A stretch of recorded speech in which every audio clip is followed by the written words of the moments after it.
வேலு தனியா தான் நிற்கிறான். பேசாம அவன்கிட்ட நம்ம ஹோட்டலுக்கே வந்துடுறான்னு சொல்லி அவன் சம்மதிச்சா கூட்டிட்டு போயிடலாமா? வேலு. வானே, ஹோட்டல் கிளம்பிட்டியா? ஆமாடா. வேலு, உங்ககிட்ட ஒரு முக்கியமான விஷயம் பேசணும். சொல்லுங்க. இல்ல, நான் சொன்னதுக்கு நீ சம்மதிப்பியான்னு தான் எனக்கு கொஞ்சம் யோசனையா இருக்கு. என்னென்ன கேள்வி இது? நீ சொல்ற பேச்ச என்னைக்கு நான் தட்டியிருக்கேன்? சொல்ல. வேலு, நீ பேசாம நம்ம ஹோட்டலுக்கே வந்துடுறா. உன் மாமனார் மாமியார்கிட்ட நீ அவமானப்படுறத என்னால தாங்கிக்க முடியலடா. என்னடா என்ன யோசிக்கிற? நான் எதுவும் தப்பா கேட்டுட்டேனா? இல்லைண்ணே, ஏன் அப்படிலாம் யோசிக்கிற? நான் அவமானப்படுறதா நீ நினைக்கிற, ஆனா நான் நடக்கிறதெல்லாம் வச்சு அவங்க கிட்ட அனுபவப்பட்டுக்கிட்டு இருக்கிறதா நினைக்கிறேன். இதை நான் ஒரு படிப்பனையா தானே எடுத்துக்கிறேன். டேய், இவ்வளோ நடந்ததுக்கு அப்புறமும் நீ அங்கே போனா உன் மரியாதையே கேள்விக்குறியா இருக்கும்னு எனக்கு தோணுதுடா. அதனால தான் உன்னை நான் நம்ம ஹோட்டலுக்கு வர சொல்கிறேன். என்னண்ணே திடீர்னு இப்படி ஒரு முடிவு எடுத்துட்டேன்? இல்லைடா, நான் நல்லா யோசிச்சு தான் இந்த முடிவு எடுத்திருக்கேன். இந்த ஹோட்டலுக்கும் உனக்கும் எந்த சம்மந்தமும் இல்லைன்னு சொன்னவனே இன்னைக்கு உன்னை கூப்பிட்றானே, இவனை நம்பி எப்படி ஹோட்டல் பக்கம் வரதுன்னு தானே யோசிக்கிற? ஐயோ சாச்சா, அப்படிலாம் இல்லைண்ணே. நீ என்ன பேசியிருந்தாலும் அந்த நேரத்தில் உள்ள கோவத்தில் பேசியிருப்பேன்னு எனக்கு தெரியுண்ணே. ஆனா அப்புறம் என்னடா, நம்ம எல்லாத்தையும் மறந்து பழையபடி நம்ம ஹோட்டலை நடத்துவோம். அங்க உனக்கான முழு உரிமையும் இருக்கு. அண்ணே, அது சரியா வராதுண்ணே. நீ சொல்லி நான் இப்படி மறுத்துட்டேன்னு தயவு செஞ்சு என்னை தப்பா எடுத்துக்காதுண்ணே. நிலைமை இப்போ முன்ன மாதிரி இல்லை. அப்படி இருந்துச்சுன்னா நீ கூப்பிட்ட அடுத்த நிமிஷம் நான் எந்த பதிலுமே இல்லாம நான் நம்ம ஹோட்டலுக்கு வந்திருப்பேன். இப்ப நீ கூப்பிட்டு நான் வந்தேன் அப்படின்னா கிட்ட போனா பகை அப்படின்ற மாதிரி நம்மளுக்குள்ள பகையாயிருமோன்னு எனக்கு ரொம்ப பயமா இருக்குண்ணே. அதுக்கு இப்படி தூரமா நின்றுட்டு ஒருத்தருக்கு ஒருத்தர் தேவைப்படுறப்போ துணையா தோள் கொடுத்து நிக்கிறது நல்லதுன்னு படுதுண்ணே. நீ எதை நினைச்சிட்டு இப்படி சொல்றேன்னு எனக்கு புரியுது வேலு. கீர்த்தியாலேயோ இல்லை அவங்க அம்மாவாலேயோ நமக்குள்ள எந்த பிரச்சனையும் வந்துடக்கூடாதுன்னு நினைக்கிறேன். அதானே? இல்லைண்ணே, அது அது வந்து எனக்கு புரியுதுடா. எல்லாம் என்ன சொல்லணும், அவங்க என்ன பண்ணியிருந்தாலும் என் தம்பி உன்னை நான் விட்டு கொடுத்துடக்கூடாது. சரி, உன் இஷ்டம். ஆனா ஒண்ணுடா, என்னைக்கு உனக்கு அங்க மரியாதை குறைவா இருக்குன்னு நினைக்கிறியோ அன்னைக்கே நீ அந்த ஹோட்டலுக்கு போற கடைசி நாளா இருக்கணும். சரிண்ணே. உனக்காக நம்ம ஹோட்டல் வாசல் எப்பவுமே திறந்துதான் இருக்கும். சரிண்ணே. மாமா, என்ன மாமா ஏதோ பேசிட்டு இருக்கீங்க? உன் இஷ்டம் அது இதுன்னு சொல்லிட்டு இருக்கீங்க. இல்லம்மா, வேலுவை நம்ம அண்ணே நானே சொல்லிடுறேண்ணே. அதெல்லாம் ஒன்றும் இல்லை செல்வி. மளிகை பில்லு தர்றேன்னு அண்ணன் சொன்னாரு. நான் முடியவே முடியாது அப்படின்னு சொல்லிட்டேன். அதான் உன் இஷ்டம்னு சொல்லிட்டு இருந்தார். என்ன மாமா, அதான் எங்களுக்கு ஹோட்டல்ல சம்பளம் கொடுக்கறாங்கல்ல, அதை வச்சு நாங்க சமாளிச்சுக்கிறோம். தேவையில்லாம உங்களுக்கும் கீர்த்திக்கும் இதனால எந்த மனஸ்தாபமும் வேண்டாம். விடுங்க மாமா, நாங்க பாத்துக்கிறோம். சரிடா, நான் ஹோட்டல் கிளம்புறேன். சரி, வர செல்வி.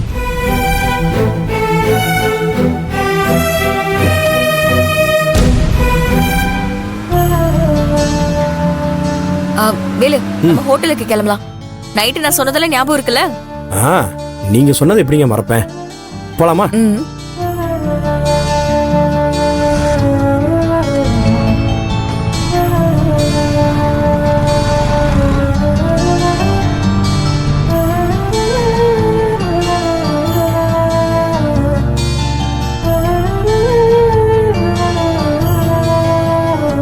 வாங்க வேலு.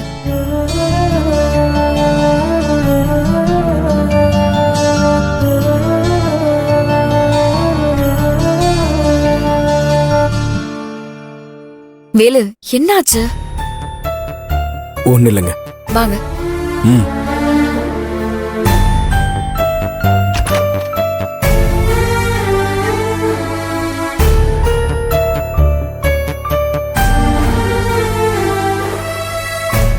மணன்மணி, மாப்பிள்ளையும் பொண்ணு வந்துட்டாங்க. தயவு செஞ்சு மாப்பிள்ளை மனசு நோக்கிற மாதிரி எதுவும் பேசிடாத.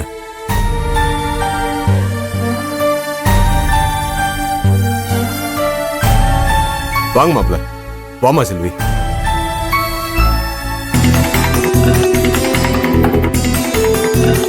என்னம்மா, நீ எடுத்த தப்பான முடிவுனால நேத்து எல்லாரையும் கலங்க வச்சிட்டியாமா? நாங்க எவ்வளவு பயந்து போயிட்டோம் தெரியுமா? என்னப்பா பண்றது?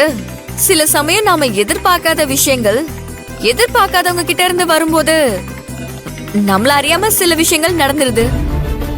அது என்னமோமா, எப்படியோ அந்த ஆண்டவன் புண்ணியத்துல யாருக்கும் எந்த அசம்பாவிதமும் நடக்கல. நீ நல்லபடியா திரும்பி வந்ததை பார்த்ததுக்கு அப்புறம் தான் எங்களுக்கு நிம்மதியா இருந்தது. சரிப்பா, நாங்க போய் வேலைய ஆரம்பிக்கிறோம். சரி போ. மாப்பிள்ள ஒரு நிமிஷம், என்ன மன்னிச்சிருங்க. ஐயோ, என்னங்க நீங்க என்கிட்ட போய் மன்னிப்பு கேட்டுக்கிட்டு இருக்கீங்க? நீங்க இந்த ஹோட்டல் முதலாளி, நாங்க 2 பேரும் இங்க வேலை பார்க்குற சாதாரண ஆளு.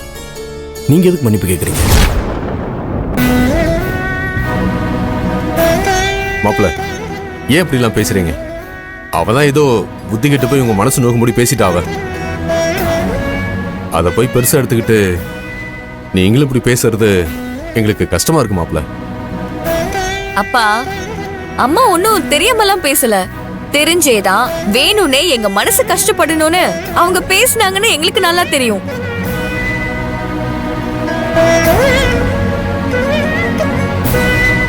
சரிம்மா, உன் அம்மா பேசின தப்பு தான். ஆனா அது இப்ப தப்புன்னு தெரிஞ்சுக்கிட்டா அதுக்காக வருத்தப்படவும் செய்யறா. இப்ப மறுபடியும் அதை பத்தி பேசி யாரும் மனக்கசப்புக்கு ஆளாக வேண்டாமே. ஏன்பா, அம்மாவை பத்தி பேசினதும் உங்களுக்கு கஷ்டமா இருக்குல்ல? அதே மாதிரி தானப்பா வேலு மனசு நோகுற மாதிரி அம்மா பேசும்போது எனக்கும் இருந்திருக்கும்.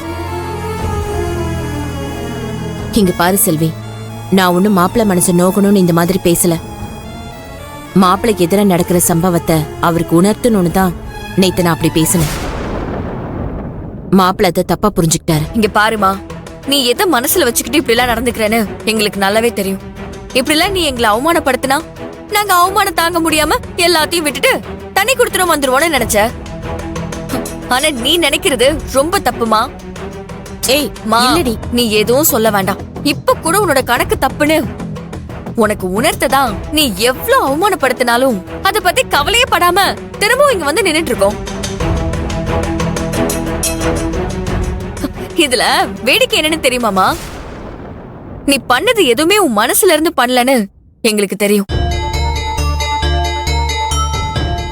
எங்க கிட்ட பேசிட்டு நாங்க போனதுக்கு அப்புறம் நீ வருத்தப்பட்டு இருப்ப, அதுவும் எங்களுக்கு தெரியும்.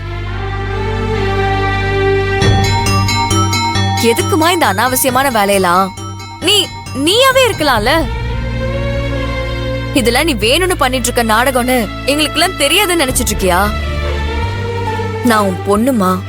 நான் ஏன் நாடகம் போடணும்? நான் ஒண்ணு நாடகம் எல்லாம் போடல. எல்லாம் என் மனசுப்படிதான் செய்யறேன்.